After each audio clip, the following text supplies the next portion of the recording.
And ऐसा नहीं कि सिर्फ माएँ ऑब्सेस्ड होती हैं देसी नुस्खों से, बच जाते हैं जो दूसरे वाले हैं ना पापा, ये सीक्रेटली ये भी ऑब्सेस्ड है देसी नुस्खों से। हमने कभी रियलाइज ही नहीं किया, बेनिफिट ऑफ डाउट पे बच गए। कितने बच्चे हैं जिनको बचपन में आधा ढक्कन ब्रांडी मिली हुई है ना? हल्की सी छींक आती थी, आधा ढक्कन ब्रांडी मुंह में।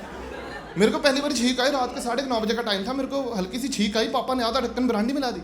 मैं कहा इतनी कड़वी है। मेरे को उसका असली फर्क पता चला आधे घंटे बाद। क्या नींद आई है मेरे को, नींद आई है, सपने में माधुरी दीक्षित खुद आई है। माधुरी दीक्षित आई, ठीक है, यूं करके गई मेरे साथ। सुबह मैं उठा नहीं, मेरे को पहले प्यार से माधुरी दीक्षित ने उठाया, उठो उठो धक धक उठो। एक उम्र होती है ना हर बच्चे की, कोई बच्चा फुटबॉल सीख रहा है, कोई क्रिकेट सीख रहा है, कोई बैडमिंटन सीख रहा है। मैं सीख रहा हूँ कि फ्राइडे रात को 9:30 बजे नकली छींक कैसे मारनी है। पापा बैठ के टीवी देख रहे हैं, मैं पीछे से आया, मैं कहा पापा अच्छा प्ले कूल क्रॉस। मैं फिर वापस आया, मैं कहा पापा अच्छा। अब कहते क्या बात होगी, मैं कहा लगता सर्दी लग गई। कहते जून के दिनों में।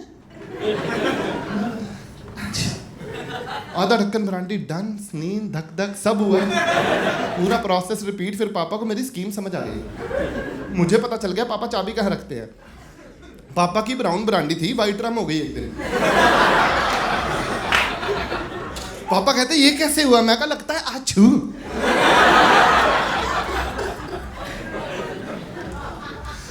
But mom and dad are two different personalities. मुझे पता चला जब मैंने पहली बारी इनसे कोई चीज मांगी थी, irrespective of if you are a guy और अ गर्ल, मम्मी से कोई चीज़ मांगोगे ना, दुनिया की सारी माओं का एक टेम्पलेटेड जवाब होता है। मैं कहा मम्मी बैट चाहिए, नहीं मिलेगा, क्यों, हमारे पास पैसे नहीं है। मैं कहा मम्मी वो क्या है, मम्मी कहती मनी प्लांट। मैं कहा उसका नाम ही ठीक कर लो, 10 फुट का हो गया वो। पापा से मांगोगे ना चीज़, मजाल है पहली बारी में पापा मना करते हैं, मतलब भी कोई नहीं जी। पापा को होता है मेरे बच्चे ने मेरे से कोई चीज़ मांगी है, पहले मैं इसके मजे लूंगा।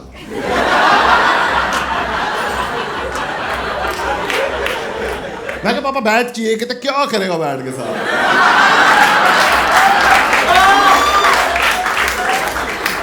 मैंने टाइम देखा, फ्राइडे रात के 9:30। मैं कहा आपको आपकी टोन में जवाब देना है। मैं कहा पापा आपने वो हैरी पॉटर देखी है? कहते हाँ हमने साथ में देखी थी। मैं कहा हाँ तो हैरी पॉटर में क्या वो झाड़ू पे बैठ के बच्चा इधर जाता है कोई उधर जाता है? कहते हाँ तो। मैं कहा वो झाड़ू पे बैठ के उड़ रहे थे, मैं बैट पे बैठ के उड़ रहा हूँ। कहते हो चूतिए, बैट पे बैठ के उड़ते नहीं बच्चे, बैट से क्रिकेट खेलते हैं। मैं पता है तो पूछ के रहे हो। पापा कहते तू बड़ा सियाना हो गया। मैं कहा बस अच्छू। पापा ने बैट ले दिया मेरे को, अलग ही खुश। पापा ने बैट ले दिया मेरे को, मैं बैट आ गया। जब लड़के इस चीज से रिलेट कर सकते हैं, जब बैट आ जाता है ना तो मोहल्ले में एक हुकूमत आ जाती है ना? सारे बच्चे पीछे पीछे घूम रहे, bro bro bro bro bro bro. Bat बड़ा इंपॉर्टेंट होता है, मतलब क्योंकि स्कूल में बैट नहीं होता। स्कूल में हम प्लास्टिक की कागज़ की बॉल बना लेते थे, क्योंकि हाथ से खेलते थे। कागज़ की बॉल, एक कागज़ 2 3 4। एक बच्चे ने आइडिया दिया कि इसके ऊपर रबड़ चढ़ा दो, हमने वो भी कर दिया। एक बच्चे ने आइडिया दिया इसके ऊपर एल्यूमिनियम फॉइल चढ़ा दो, हमने वो भी चढ़ा दिया। हमने ध्यान नहीं दिया जो एल्यूमिनियम फॉइल चढ़ाई उसमें पहले पराठे थे। बॉल में से पराठों की खुशबू आ रही है। बॉलर को कह रहे बॉल डाल, वो कह रहा अचार की फाड़ी दो। 15 मिनट अचार चूसता रहा।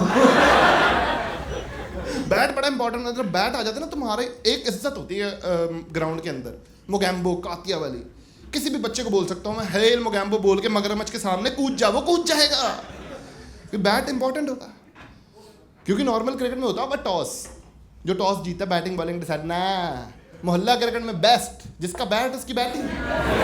मेरा बैट मेरी बैटिंग, टीम भी मेरी। ग्राउंड में 6 फास्ट बॉलर हैं, 5 मेरी तरफ हैं, उनकी तरफ सिर्फ एक फास्ट बॉलर। उन्होंने वही लगा दिया, मैं बैटिंग करने आया, उन्होंने वही लगा दिया फास्ट बॉलर। उसने पहली, मैं तेरे को तो ग्राउंड के बाहर छक्का मारूंगा मैं। उसने बॉल डाली, मैं पहली बॉल पे बोल्ड। पहला थॉट बताना दिमाग में क्या आता है, ट्राई बॉल है ना? ट्राई बॉल ना? हाँ ठीक है, मैं सिर्फ ये कंफर्म कर रहा था मैं ही करप्ट हूँ, सब कंजरो। फिर कहते देश क्यों नहीं सुधर रहा। मेरे दिमाग में भी पहला थॉट यही आया था कि ट्राई बॉल, पर नहीं, दिल में एक आई थी कि नहीं ट्राई बॉल नहीं, आज एक वो काम करते हैं जो एक सेल्फ रिस्पेक्ट वाले बंदे को करना चाहिए। मैं बैठ लिया, मैं घर जा रहा हूँ। पीछे से आवाज आई ब्रो वापस आ जाओ, ट्राई बॉल। मैं कहा फकिंग विक्ट्री। मैं कहा एक काम करो, स्पिनर लगा दो। कहते क्यों? मैं कहा ट्राई बॉल थी ना। बॉलर वॉइड, स्पिनर लगाओ। स्पिनरों को तो हम क्या धोते हैं इंडियन, उड़ा उड़ा के छक्के मारे मैंने। बंदे ने बॉल डाली, मैं 5 छक्के उड़ा उड़ा के एक ही घर की तरफ खींच खींच के छक्के मारे मैंने। 5 छक्के एक ही घर की तरफ, क्योंकि सुंदर लड़कियों के घर वालों में दिमाग ही नहीं होता। ये पार्क के बिल्कुल सामने वाला घर ले लेते हैं कि शाम को बैल्कनी में बैठ के बिस्कुट खाएंगे, चाय पियेंगे और पेड़ देखेंगे। इनको ये नहीं पता जून जुलाई की गर्मियों में नीचे 11 लड़के खज्जल हो रहे हैं सिर्फ इनकी बेटी के चक्कर में। 11 लड़के हैं, 10 का तो सच्चा प्यार है, वो 11वें की बहन है। उसको आइडिया भी नहीं शाम को वो ग्राउंड में आता उसको कुल्फियां क्यों मिल रही हैं। अपना पेट काट के हमने उनका बच्चा पाला, फिर भी लाइफ में नो चिंगा लाला। मैंने छठा छक्का मारा, मैं कहा छठे छक्के पे तो बैट कर दूंगा मैं उनके घर की तरफ। मुझे पूरा यकीन था पर्दे के पीछे से देख रही है। 1 साइडेड लव ऐसे ही होता था। मैंने छठा छक्का मारा, हल्का सा गलत हो गया, टेनिस की बॉल थी, हल्का सा छक्का गलत हो गया, साथ वाले घर पे चली गई बॉल। अब ये घर भी कॉमन है, हर सुंदर लड़की के साथ वाला घर पार्क के बिल्कुल सामने एक ऐसे खूसट बुड्ढे का होता है। उसकी यहाँ तो शादी नहीं हुई, यहाँ पता नहीं क्या चक्कर है, बीवी खाना नहीं देती, क्या दिक्कत है उसकी, पता नहीं क्या लाइफ में गंदी गंदी गालियाँ दे रहा है वो। अंकल के घर का शीशा टूट गया, सारे बच्चे मेरी तरफ देख रहे, जाओ ब्रो बॉल लेके आओ। मैं कहा क्यों भाई, मैं क्यों जाऊँ? एक छोटे से बच्चे ने बोल दिया क्योंकि हेल मोगैम्बो। मैं कहा चल फिर बॉल लेके आएंगे। अब हम बॉल लेने गए, मैंने बेल मारी, अंकल बाहर आए। अंकल के एक हाथ में बॉल, एक हाथ में चाकू। ऐसे मौके पे फटती है हल्की सी, मेरी भी हल्की सी फटी। पर हमारे अंदर क्या होता है एक हैशटैग रूडी एटीट्यूड। हम फेस पे नहीं आने देते हमारी फटी हुई है।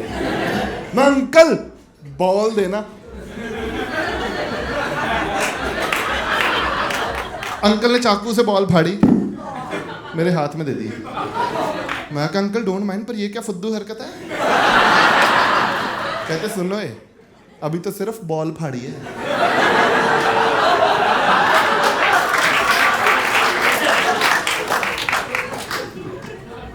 बेस्ट थिंग अबाउट चाइल्डहुड, हम पहली बारी में बेइज्जती महसूस करते ही नहीं। मैं अंकल क्या मतलब?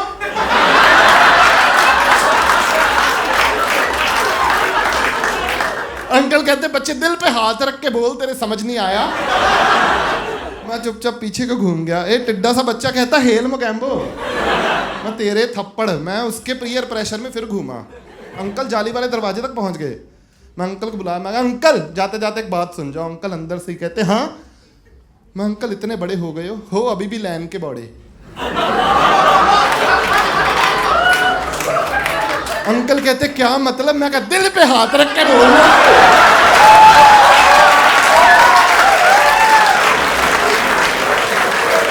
मैं भाग के घर पहुंचा, सीधा घर पहुंचा, दरवाजे पे गेट पे पापा मिल गए और वो उसी पोज में खड़े थे कि आज तो बच्चा पीटना है। मतलब जियो, रिलायंस, एयरटेल, वोडाफोन जितनी मर्जी गालियां दो इनको कि इनके नेटवर्क नहीं आते, इनका ये नहीं, इनका वो नहीं। लैंडलाइन बेस्ट थे, बुड्ढा टू बुड्ढा नेटवर्क वर्क। जब तक मैं भाग के घर आया हूँ कंप्लेंट हो गई मेरी। पापा मेरे को कहते तो पंगा लेके आया आज। मैं कहा आप तक खबर पहुंच गई? मैं कहा नाराज तो नहीं? कहते नहीं। मैं कहा आपका भी राड़ा चल रहा क्या? बताओ अगली बार पत्थर मार के आता हूँ उनके। पापा ने 100 रुपए का नोट निकाल के मुझे दे दिया। मैं कहा इस काम के पैसे थोड़ी लूंगा आपसे। कहते नहीं एक काम कर, दुकान पे जा एक लाल हिट लेके आ। मैं क्यों? कहते लगता है तेरे अंदर के सारे कीड़े अभी तक मरे नहीं। और कहते ध्यान रखिए उसके सामने ना पतली सी पाइप होती वो जरूर लगी हो। मैं कहा पापा क्यों? कहते दिल पे हाथ रख के बोल, बच्चे तेरा समझ नहीं आया।